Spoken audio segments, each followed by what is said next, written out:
the first love of my life got shot dead, and I thought we have a marriage coming.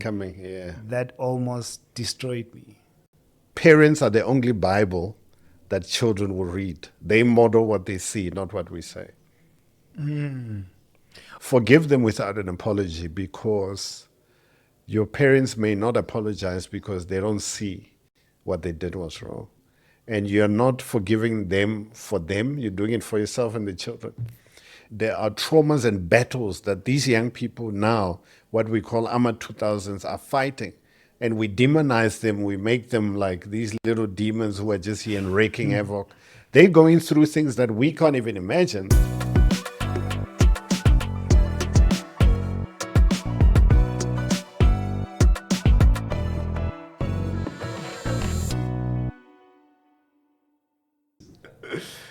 You can ask me. Are you ready? I hope I'm ready. Stage fright.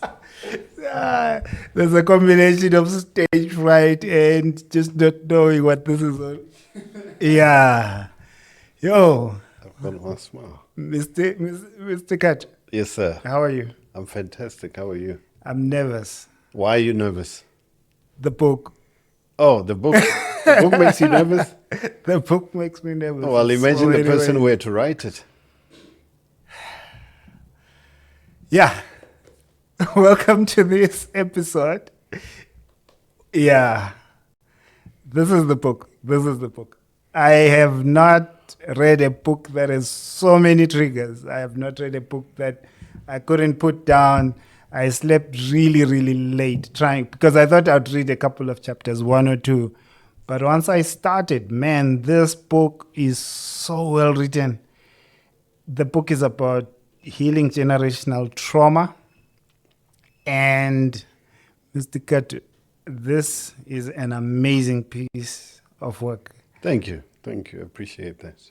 It's the kind that I hope you're really proud of yourself. So when I was reading it and driving to the recording, I was thinking if Netflix could find you and we make some movie out of this. I think in due time. God's timing is important. The book is called Healing Out Loud. So let me give you a slight brief on how I met Mr. Katu Maestro. We were at an event and we just had a brief chat. I was trying to pay for my coffee and I heard, because I was carrying cash on the day, the guys there say, we're not taking cash. Unfortunately, bring a card. And I'm thinking the process of me getting a card. And he just happened to come along and he says, oh, you're struggling with this. Let me just pay for the coffee. And boom, I had coffee. And he said, pass by my stand. I've got a book that I'm selling. And you know me being me and thinking, oh, podcast could be a potential interview. I went, pick up the book, and here's the book, Healing Out Loud. One thing he said to me at that very time was that men are committing suicide at an alarming rate. What's the percentage? Well, per day, about 300 people attempt suicide, and about 29 are successful. Majority of them are men. So around 24 of those are men. On a daily basis. 20 men are committing suicide on a daily basis. See, I heard that alone, and I said, no, we have to record this. We have to move it up because of the sheer importance. If so many people are attempting suicide and so many people are being successful, even those that are not being successful, there are problems, there are traumas that really need attention. And it hurts for me to think that some of them are entrepreneurs. And you know that's my passion. So I thought, let's call you. But before I call him, I thought, let me read the book. I didn't know what was waiting for me. I've been telling people about your book, that this is the one book they should get. Don't scare them, though. But just, don't scare them. Yeah. What's your high-level overview of what the book is about? Well, without telling the entire story, maybe let's start with the reason I wrote this book. That's important. Because I've written a trilogy, 3 novels which for me, I felt like I'm taking a lot of my own traumas, what's happening around us, and putting it into fiction. And really, the Spirit of God said, you still have to write a non-fiction book about healing. And most of the books that I've read about healing don't really relate because a lot of them are overseas. You're reading a story about Kansas City, New York. We grew up in Tennessee, wherever. So I thought, let me write a book that will say, I grew up in Chisauru in Venda. I grew up where Monday in KZN. I grew up where in Mahikeng in the Northwest, where you can relate. That even in the story when it's been told, you know, this is where I grew up, this is where I've been. And I decided to do a hybrid of a book because I also didn't want to write just a nonfiction. A hybrid, basically, I put short stories and then we do a diagnosis. We unpack what is happening in this family, what's happening in this marriage, and then I give you the emotional tools to heal from it. How I came to that was when I was watching a series called The Roman Empire. It's very interesting about the Roman Empire, but you've got historians talking, but then you also have reenactments. And I thought, oh, let me do that. Let me do short stories that really grab you, but also let me then give you a bit of the healing tools, the emotional tools, the diagnosis. And as you're reading, you would have seen that I don't use a lot of psychological jargon because No, that also not loses at people. all. Yeah, no, we don't have all those. There are some books where you literally have to go and get your honors degree before you can apply the things in your life. Or have a And dictionary right next to you as you I read wanted it. this to be a very simple book that somebody can read that you can relate with. Yeah, and that's the bottom line. That's the basics of the book. But to get back to a high level of the book is it's titled Healing Out Loud, Breaking the Culture of Silence and Healing Generational Trauma. What's breaking the culture of silence? You know, in black families, we don't talk about trauma. There's things you don't talk about, you keep it under the carpet. But the carpet now is so high, everybody's tripping over it. And even the kids who were not in that house in 1974 are now tripping over what the generational trauma, because now it's moving from one generation to the next to the next. So breaking the silence is about talking about all these things that we grow up with. Things like emotional abuse, sexual abuse, physical abuse, abandonment, rejection, fathers that are not there. It's a huge problem in our country. I mean, half the jails are filled with young men who really need the touch of a father. And that's what breaking the culture of silence is. And generational trauma is about these things that never heal in families. A simple example everybody can relate to is alcoholism. You've got family, if alcoholism just runs from one generation to the next until one person just chooses to cut it off. So in a nutshell, that's what the book really speaks to. It's a book by an African for Africans to deal with generational trauma and mental health issues. You forgot to say written well, in a very engaging way. No, that the readers must tell me. That the readers must say it's a good book. Because when it comes to that, I think that's a lot of the ego would be talking and not me. You know, you're Well, at also, least in this instance, I'm the one who's saying you are the it. one who's speaking, yeah. So I am allowed to say it as much as I want because I was really impressed. Thank you very I much. was really impressed. It took everything out of me to write that book. I've got to be honest with you. I stopped a lot of times while writing the book to really regroup because writers, creators, yourselves, podcasters, we need a mental health plan. Even entrepreneurs, it's very important. You need a mental health plan because you are dealing with stress 24 hours a day. If you're an entrepreneur like yourselves, everybody sitting around this table, you don't sleep because when you are sleeping, your computer of your problems are running. You know, it's the 25th. People in corporate are getting paid. My invoices are not getting paid. So you need a mental health plan. And this book really also talks to that, to say you must pause in life. And I had to do that a lot while writing this book. You begin with a conversation, a powerful one, which has questions that I believe many people are asking. Oh, yeah. When you've gone through trauma, when you've gone through loss, lost a loved one, lost a provider in the family, and life gets brutal. The question is, you asking God that why me? Yeah. Why did it have to To happen happen to me. Yeah. And I'm trying to understand what the purpose is of all this, because I could have learned the lesson without the pain. Yes. I think all of us want that. We want to, we want a smooth life, but that's not what it's about. If you also just look at the modeling of Jesus Christ, is how I put that introduction that you're talking about, is that I had come from this women event. It was a high tea, just when my first book came out. I didn't talk, and it was also the first time, it was 2018, the first time I also articulated my story to a group of people. You understand? And, people were crying, people, oh, yes. And it was like when I was driving home, like I was very emotional. And I had that discussion with God to say, you say I'm called to change people's lives. Why couldn't you just educate me and I don't have to go through trauma for me to be able to do that? And in our conversation, God was saying, you know what, Katru, like Jesus Christ, my son was not on earth to be happy. He was here to fulfill a purpose. And that's what I've also called you for. And I said, when will I be happy? I want to be happy. And he said, I don't want you to be happy. I want you to be fulfilled.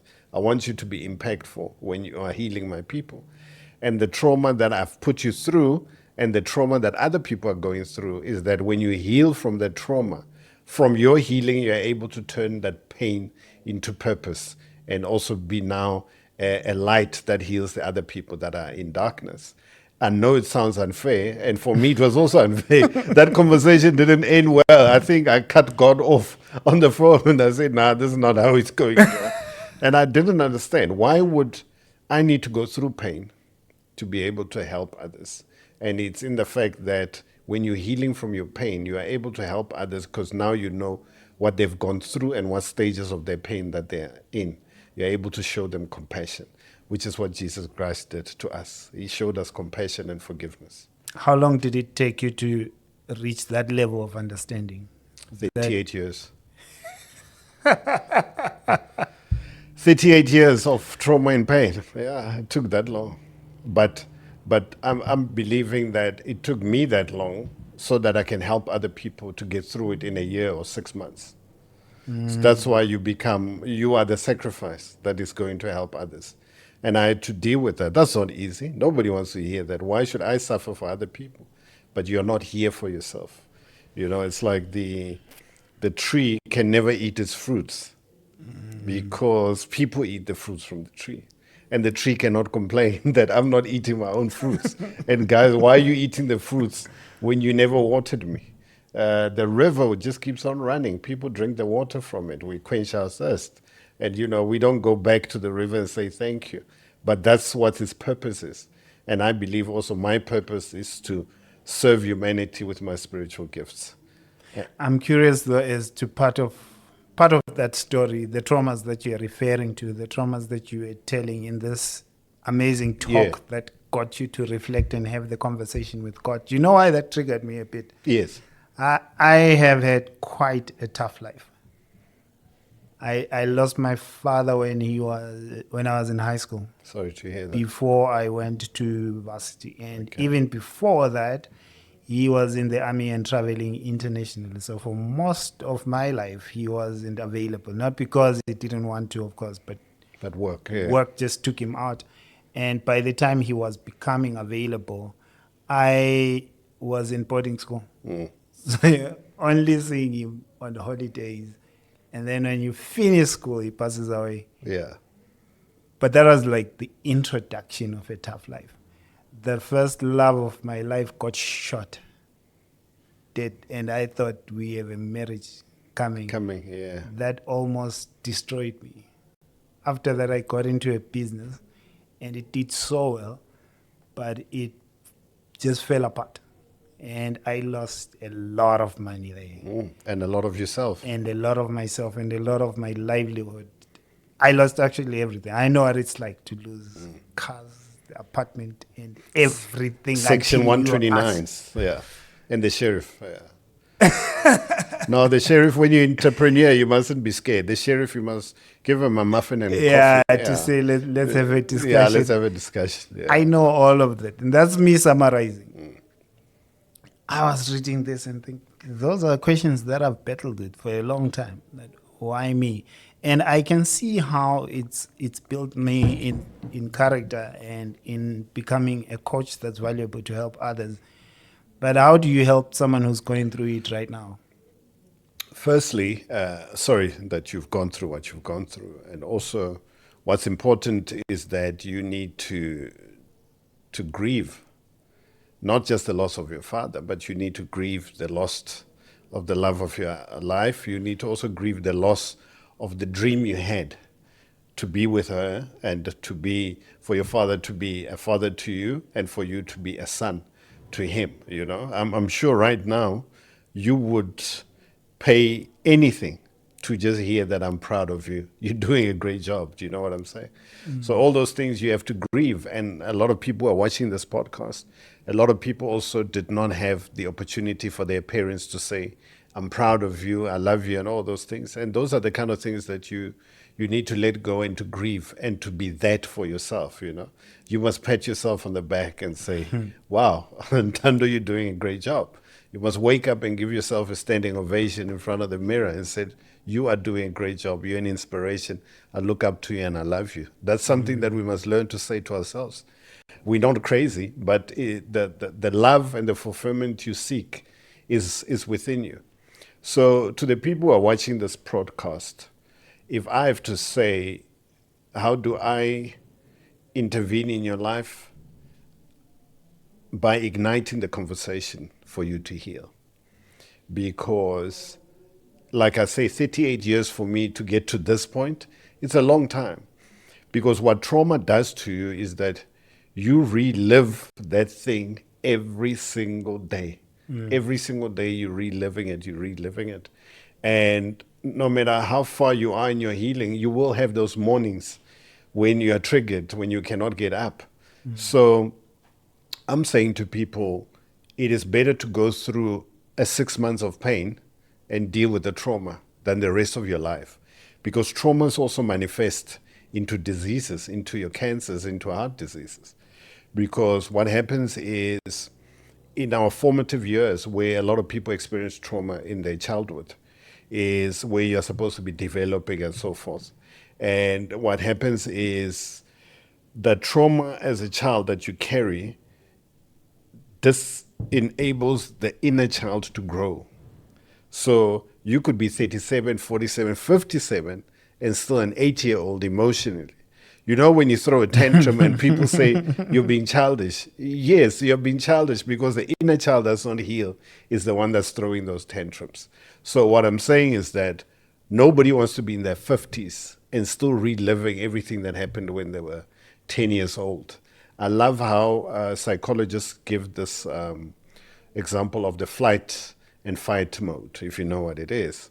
So if you had to literally walk out of here and meet a pit bull, you go into a flight or fight mode. Basically what that means is that your heartbeat starts pumping, your adrenaline pumps, so you're ready to do one or two things. It's either you're going to flight, which is to run, possibly that's what I would do, or you're going to fight the pit bull. But bottom line is, if you run, you survive. If you fight and you win the fight, you survive. But after that, you catch your breath and you're back to normal and you move on with your life. With trauma is that if you don't heal the trauma, every day that pit bull follows you. Every day you go into flight or fight mode because the trauma goes on as if it's happening today, 10 years later, because the body keeps score. The body always remembers. So that happening every single day means you eventually you're going to have heart diseases. Eventually you're going to have cancers. Eventually you're not living a life that you're called to live on this earth. You're in survival mode for the rest of your life. And this book is an invitation for everybody to please take healing as a gift that you're going to give to your children and their children and their children. Because you cannot what you are going through, what you went through, I'm sure you don't want your children to go through it. Definitely. Definitely, but if you don't heal, they will. And the grandchildren will. That's something that you show in the book, that a lot of the children are victims of a trauma that the parents went through. Experience, yeah. So if I'm talking to a child right now, how many people do you think are going through life carrying traumas but unaware that they are carrying traumas? The majority of the population are. Because it's what I was seeing as I was reading that. So it means there are so many people that are carrying trauma based on how they were brought up. The majority of people They're are just not aware. Remember, as African people, particularly black people, our great-grandparents, grandparents, and so forth, they went through a lot. They went through slavery, colonialism, they went through apartheid. And those things were brutal on them. So how they raised their children, who eventually became our parents, was unhealthy because they were under a lot of pressure. They were being oppressed. It was not an easy time. Alcohol was an escape. Gender-based violence was an escape. We had corporal punishment in our days. I mean, we used to get, these youngsters sitting here, the They're film living crew free here, they business. don't understand what it is. And I'm happy that they don't, because it was not corporal punishment. It was violence against young people, because a grade one at the time was 6 years old, and you've got a teacher who's maybe 30 who is taking out all their frustrations and all their anger on a 6-year-old just because the 6-year-old forgot what a verb is. I remember that happened to us in school. I was also in boarding school, and we were very young. I mean, we had this teacher would walk in, everybody must stand up, and you must whisper to him, what is a verb? What is it? And you forgot. We were in Bantu schools back then. If you had forgotten, you get beaten, the whole class. 30 minutes of just beating because you could not remember something in English. And I believe that man, as a parent, was not, I don't think his intention was to hurt children, but it was part of a system that we're all living in. That violence you take to the streets. When the children get out at break, you know how it was, we would be fighting outside because we are in an environment of fighting. So imagine a young person who's growing up in a family where the father is abusive to the mother. Every single day is the pit bull story. They have to be in survival mode every single day. When the father comes in, they have to be in survival mode. They're scared. And most children who are men now, who I counsel and speak to, will say, I grew up with a father who beat my mother. I swore I will never touch a woman. Here I am. I'm on bail because I beat up my woman. And I never thought this would happen to me. And we speak about you need to cut it off before it goes to your son. Because parents are the only Bible that children will read. They model what they see, not what we say. Why did you feel the need to bring light to abuse that comes from people that use the Bible to defend themselves? Oh, that. So in the story, there's the bishop, Bishop Makado, who is a disciplinarian.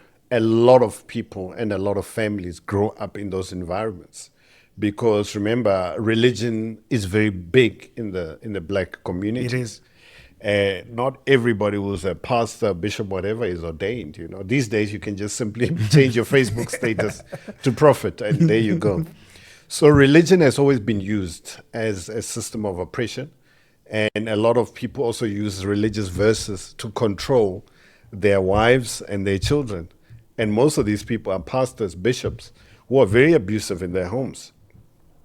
And I brought that out to say, it is not right to use the word of God for oppression. It is not right to use the word of God for abuse. But if you read the Old Testament and you search for the right verse, you will find something that you can use. So it's wrong, because what happens is that bishop is also a big pillar of the community. So whatever he does can never be wrong. And because he's the pillar, but he's also the most unhealthiest person emotionally, the rest of the village or the community will now march to his tune, and what he does becomes normal. The dysfunction becomes normal. The abuse becomes normal. The men will all beat their wives and be hard on their wives, and they're able to pull a scripture to defend it. So that's what in the story it's about, to say you cannot even have a man who's beating up his wife while reading the scripture. And this happens in a lot of homes.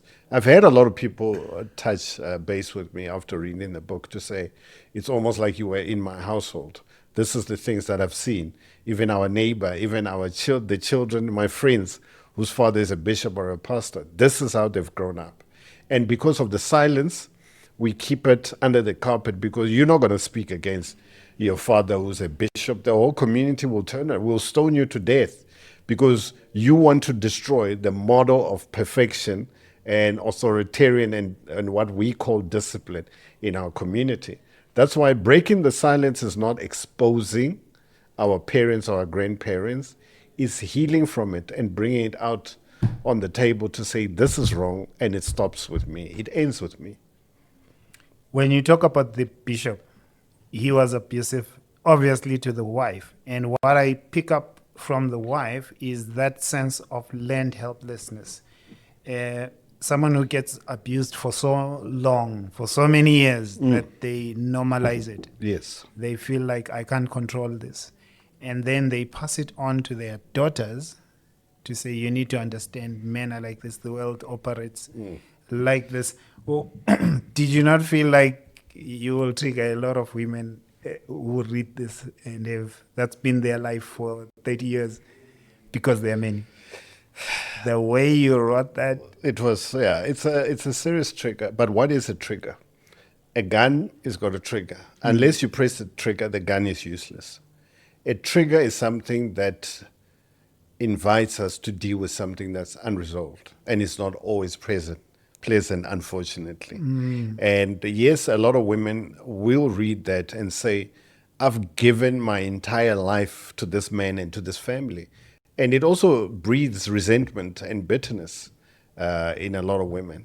And you become emotionally redundant, and you just comply with everything that's killing you. You abandon yourself. You abandon who you are. And you saw with that mother in the story, she literally abandoned her daughters to please her man. It happens a lot.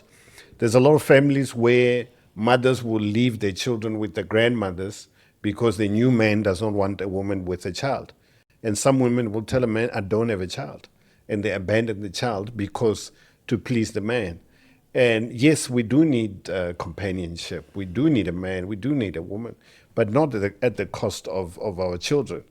Because if you look on the story as well, it forced the two daughters to choose sides. One woman became the golden child.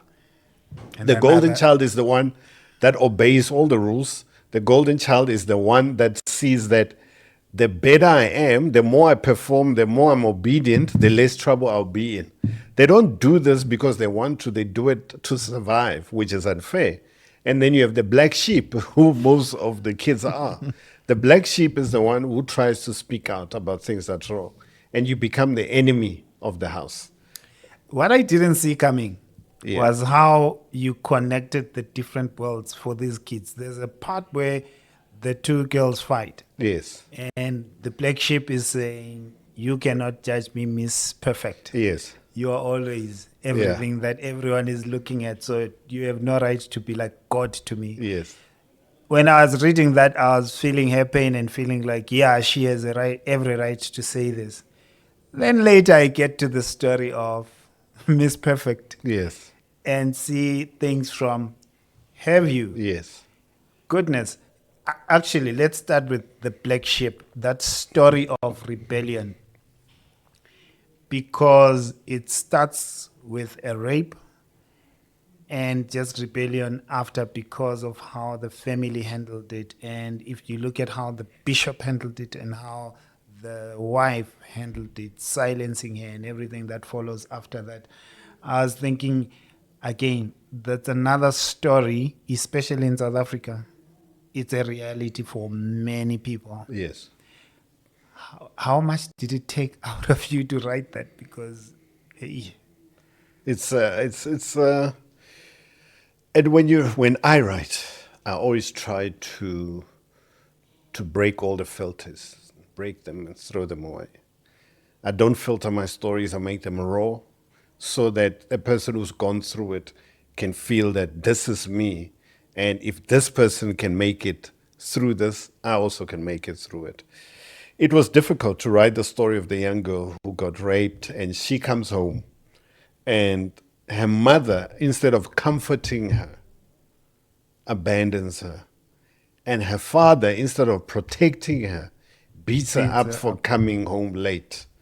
And when she tells the mother about it, she gaslights her to say, you know what, you're not the only person who gets raped in this world. There's nothing special about you. Just keep quiet and move on. And imagine what she's feeling as a human being to say, they have failed, my father has failed me, my mother has failed me. Eventually, where do you push that resentment? You say, God has also failed me. Because I cannot be growing up in a household of a bishop, people who are supposed to be the, the emblem for God's goodness and God's grace, and I get this kind of punishment. And in rebellion to it, which she's trying to survive, she becomes promiscuous, she becomes disobedient, she struggles to learn at school, she doesn't take a life anyway. And it's not because she wants to, it's because she cannot find healing. And a lot of young women are going through that. We see what they're doing, but we don't know what they've been through. We don't know the story. And that's what this young girl is going through, without giving away too much of the story or the names. Yeah. So that's what she's going through. And when somebody's reading that, who's never been able to articulate their trauma, you know, you go through trauma, but you don't know how to articulate. You don't know why I do what I do. So this story shows you a mirror of somebody who's gone through it, why they're doing what they're doing, and now you start to understand, oh, I'm not a bad person. I was just trying to survive. And this is how I can heal from it, and I can still live a beautiful, productive life in society after that. And by the way, to all the viewers, the black sheep actually become the ones that liberate the family. The black sheep become the one that actually cut the cord. They break the silence. They help everybody else out. You know, when there were strikes, there were people who didn't strike. But then the people who went on a strike would be beaten, taken to jail. And when you win and you get what they were striking for, everybody benefits. So that's what the black child is. The black child is a sacrifice, but they actually bring healing to the whole family. Talking about the golden child, someone who does well, has all the good grades, leaves home, gets married, leaves home properly, the right way. The typical doing life the right way until they marry a monster. But there's something interesting that you brought there, that what attracted her to the husband was he also had his own traumas. So Yes. I guess they connected and felt like they would bring healing to each other, which seems to make sense when you're Yes. starting, except you forget that the traumas that are in that person will turn him into a monster later Yes, of course. in the marriage. When you put a picture like that, is it something that you've taken to counseling services to talk to couples before they get married to resolve some of these traumas before they get married? Because I see it as something that can happen where we get attracted because of past traumas, especially if we're open to talk about our past and ignore the consequences of those traumas. I always say the first thing you should say on a first date is tell me about your childhood. And obviously nobody wants to hear that, because you want to fall in love. You want belonging. You want somebody to love you. But it's an important thing that you understand somebody's childhood and how they grew up, the kind of environment they grew up in. What are their triggers? What are their unresolved issues?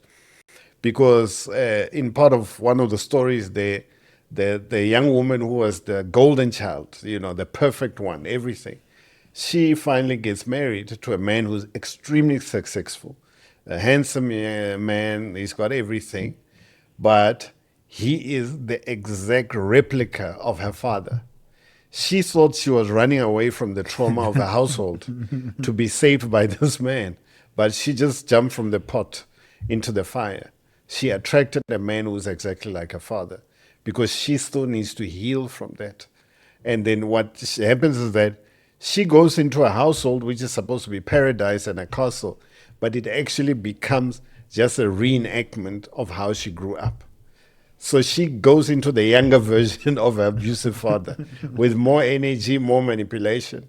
And it's sad because a lot of people are attracting the people that they're trying to get away from. We attract that we have not healed from.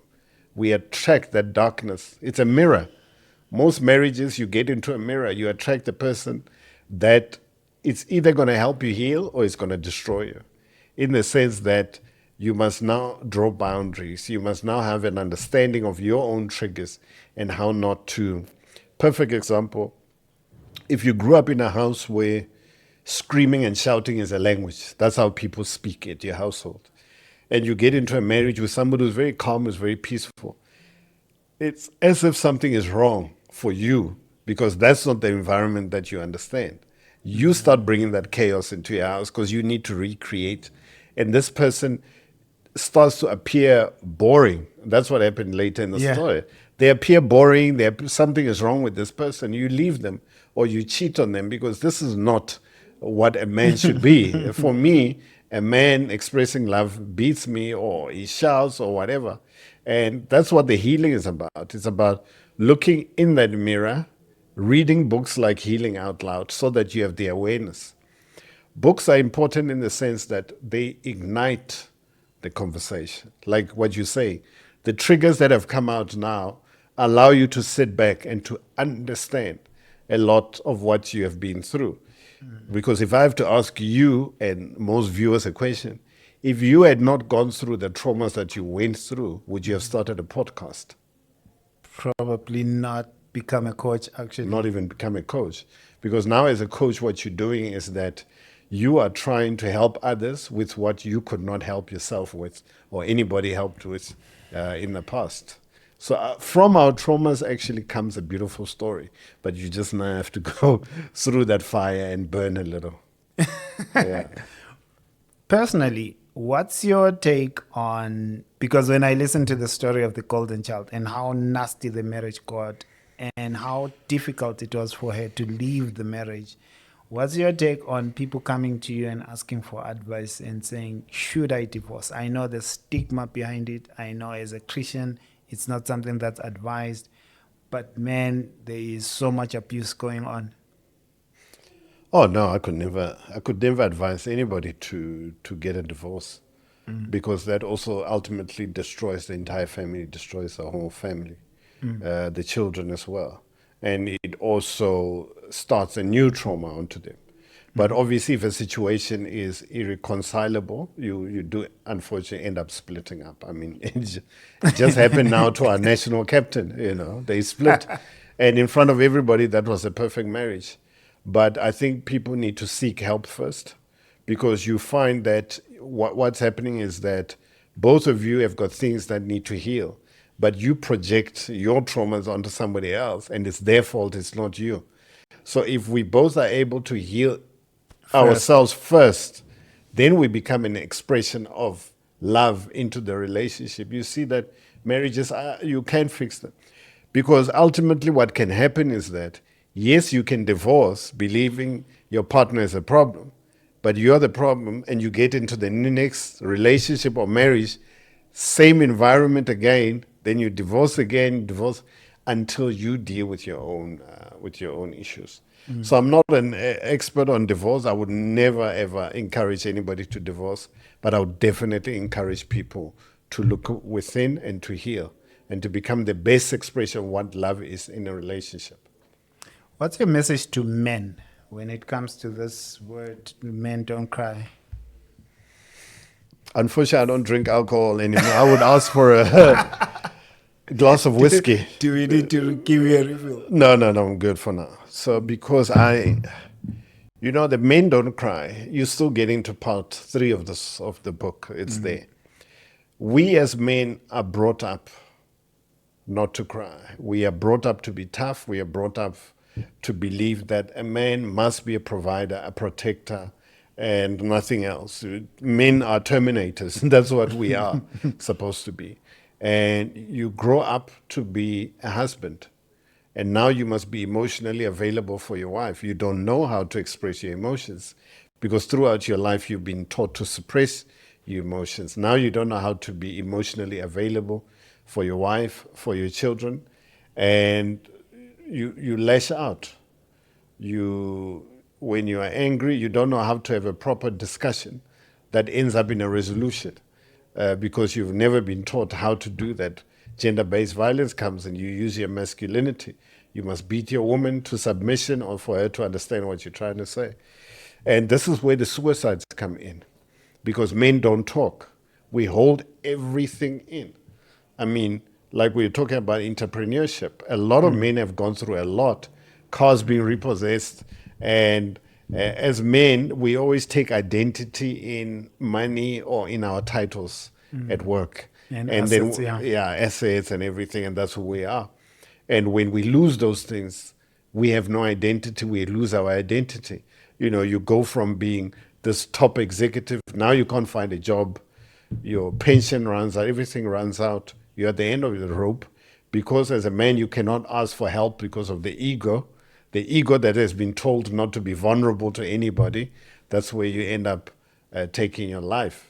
And men succeed in suicides because we use more violent means. More women take pills and things like that, and that's why sometimes they can resuscitate them and they're not successful. But men will shoot themselves, men will hang themselves, men will jump off a bridge or whatever. So the notion that men must That's not, why men are more successful. that's why men are more successful because they use more violent means. So teaching our children, teaching our young boys not to fear is the opposite of what this world needs. We need more compassion, we need more empathy, and we need more forgiveness, we need more love. We need fathers to be emotionally available. Because when you teach a young boy not to cry or not to have emotions, how is he available for his child? Because he's just going to repeat the same thing. When a child is lost somebody or something bad's happened, don't cry, you're a man. Don't do that, you're a sissy. And then it moves from one generation to the next to the next. So we need to be the ones that cut it off. What advice do you have for fathers in general or mothers in terms of how they can assess how and why they do what they do to see that the way I'm raising my kids is not out of the trauma that I have? We need to heal as parents. I think the most difficult thing is to believe that what I'm doing is wrong, especially when it's been done for so long. Let's say corporal punishment did not become outlawed in this country. Yeah. It would mean children will still be beaten up at schools, children will be beaten up in the homes. That's how we would be perpetuating this violence. We would have a violent community still going on for the next 100 years. Now you just lift up your hand, your kid will tell you, I'm going to call the police. You know what I'm saying? It's illegal to beat your children, but in our time it was very legal and it was normal. So as parents, we need to look at the things that did not work. How do I end up where I am and I say, I've gone through trauma? Why don't I stop those things in my children? We need to also start supporting our children in their career choices because things are changing right now. You've got these beautiful young men here who are shooting here. They're filmmakers, they're creatives. But back in our day, your parents wouldn't allow you to do that. You would have to be a teacher, a lawyer, a doctor, or whatever. But if God has called you to be a creative, it means you literally be going against your nature. So as parents, we also need to be able to support our children in decisions. We're not saying lead them astray and just allow them to just wander the earth. Yes, we still need to bring guidance to our children, but let's support them.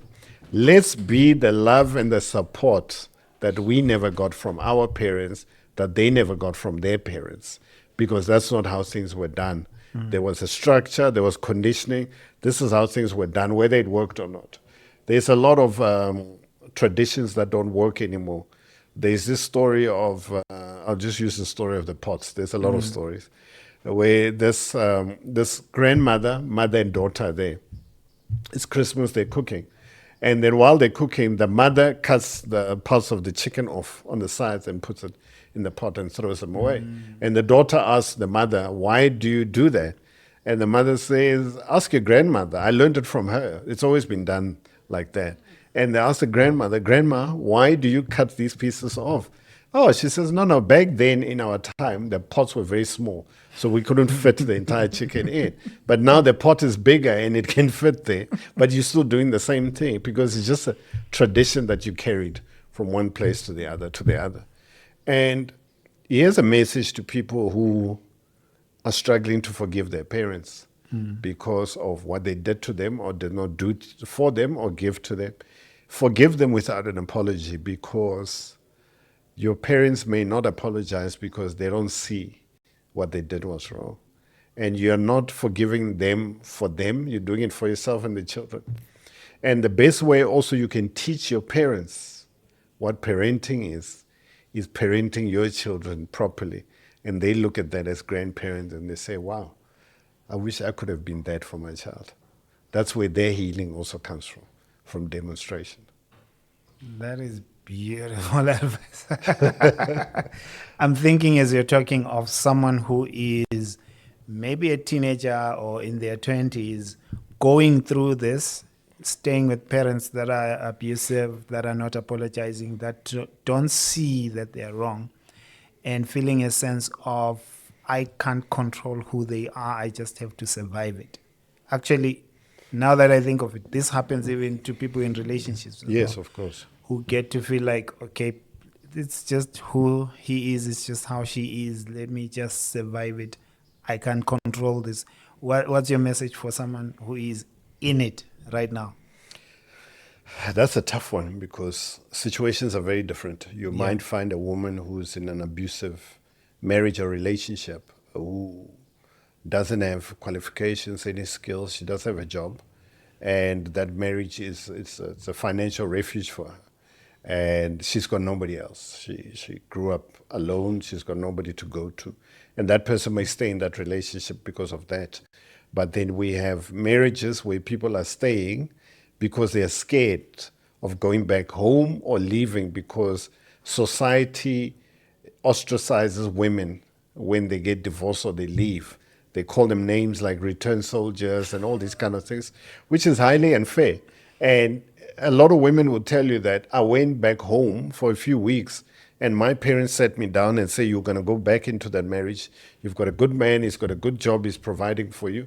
What do you want? But mom, he beats me. Yeah, we were all beaten. You know, you can get through it. I'm celebrating 50 years with your father. Your father used to beat me all the time. So those are the kind of things that people are being told, which keeps them in these marriages. Yes, you can walk away if you've got a good support structure. There are people who walk away and they've got families that embrace them, that help them through it. And, you know, we often forget that gender-based violence is a crime. It's got to be reported and people have got to be taken, they've got to take accountability and be arrested for it. That's how we start to end it. Because breaking the silence also is also us as men, Majita. You know that your best friend beats his wife or his woman. You don't do anything about it. You don't even speak to him about it, you know, because if you do, maybe the subcontracts will stop or, you know, he buys alcohol for you. It's like, Mjita, oh, and then it's over. We also as men need to call each other out. We have to, because we see this every day. And this is not a problem that we must throw onto women to say, you know what, you need to walk away and protect yourself. As men, we need to heal, taking us back to boys don't cry. Men need to be emotionally available. I know it's difficult. You were there on Saturday, the men's conference. Men resist change. Men resist somebody telling them what to do because of the ego. But that's the rock that we've got to cut through. That's what we've got to cut through as a community and as a society. Men need to be able to protect women and children, not to kill and beat them up. Wow. More triggers. I am processing. Last thing for me, you talk about healing families, healing communities, but there's one that I didn't see coming, healing caregivers. Yeah. Why did you feel the need to bring that up? Oh, that's important. A lot of people were brought up by caregivers for different reasons. Your parents were working far away. Your parents were working 9 to 5, and the caregiver basically became your parent. This is the person who washes you. This is the person who runs the household. Some of them were very abusive with just the food. You could not eat what you wanted because the caregiver would say no, and they would take it for themselves. A lot of caregivers really unleashed a lot of abuse onto children in different households. And those caregivers also, you need to be able to forgive them because a part of them lives with you. It's part of your trauma. They did a lot of things that affect you.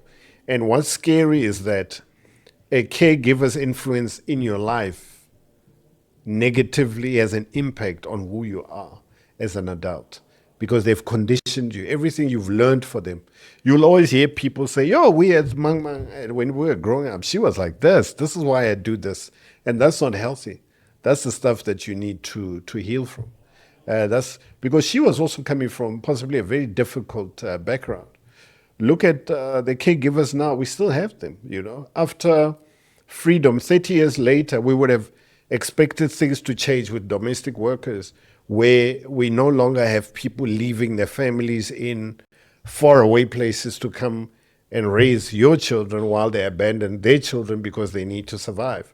That also is a generational trauma that's also continuing, and that's something that the economy needs to turn around for things to change. But you know, caregivers do have a huge impact in our lives, and we also have a huge impact on their lives because they leave their children behind to come look after our children and us.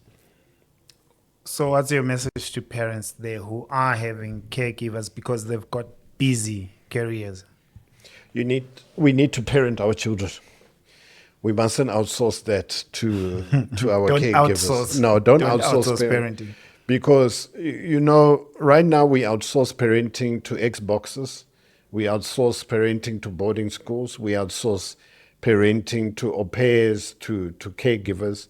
Yes, we might be very busy, but at least for that hour, for that 2 hours when you're home, close the laptop and be a parent. Don't be an executive at work, an executive in the house as well. Be home, be present, be there, lock away the laptop. You know, there's a story of this young girl who went to her father and said, "Daddy, how much do you make an hour?" And he says, "Oh, I make about 200 Rand an hour." And then one day he comes home and he's about to leave for work. And his daughter says, "Daddy, here's 200 Rand. Can you spend an hour with me?" Whoa. That's a very painful story. It just reflects to say this child could not just get the touch and the love of a parent. And she asked, "Can I just buy that hour? Because you're always rushing to work to make that extra 200 Rand. Here's 200 Rand. Can you be here for me?" And you find that as executives, people have got more time to mentor people at work than to mentor and raise their own children in the house. So let's be present parents. I know we've got a 9 to 5. I know we're hustling. I know we're doing everything to survive. The economy might not be favorable, but the most important economy is the economy of your household. That needs to be taken care of first. Mr. Cut, this has been a difficult one. Oh, it's been I think we almost went through a whole jug of water. But it's a necessary conversation. I've had two of these. It's Actually, a necessary I'm conversation going we need to have. refilling as well. Yeah, no. We need to have these conversations, more of these conversations. Because you're taking me deep. And the more we keep talking, I think of myself, I think of my upbringing, I think of my cousins, I think of my friends, and I see a lot of these stories around, even some of the entrepreneurs that I work with. Yes. And that last message, I think I can safely say thank you. No. Let me tell you, in this interview, I only looked at 3-4 chapters out of 14. Yes. So I looked at 4 chapters out of 14. So you get the book for yourself. There is a whole lot more. And do you have a link that we can put? I'm sure you're gonna. I see people saying this. You're gonna put a link Yeah, I here. will put a a- link here. we'll do the my YouTube Instagram thing. handle, and all my books are exclusive. This one has not gone to the major shops yet because we've been doing a lot of work with corporates, and they wanted this exclusivity of the book. But get hold of me on Instagram at Katumaestro, and I'm sure you're gonna put the details. No. Just give me the links. Yeah, at Want to promote you, I want Katumaestro on Instagram, on TikTok, on Facebook, and and we'll be able to transact. But it will be going to the stores sometime the beginning of December as well. What do you see as the future, though? Where are you taking this vision? I think everybody needs to pick up their gifts. It's not just about me. It's not just about healing out loud. There needs to be thousands of other healing out loud. There needs to be thousands of books by young people. There are traumas and battles that these young people now, what we call AMA 2000s, are fighting. And we demonize them. We make them like these little demons who are just here and wreaking havoc. They're going through things that we can't even imagine. There's social media now. There's cyberbullying. There's all these things. I want to see everybody becoming a reflection of God on this earth and having empathy and compassion and helping each other heal. Enough said. Thank you you so much. Thank you very much. Thanks for having me. Thank you so much. All the best. Thank you. Yeah, let us know what your thoughts are. We'll put a link in the description. And man, I'm going to finish it today, but I'll tell you, even with what I read, it was enough for us to have this interview. So thank you for joining us till this time on our side, and the team see you on the next episode.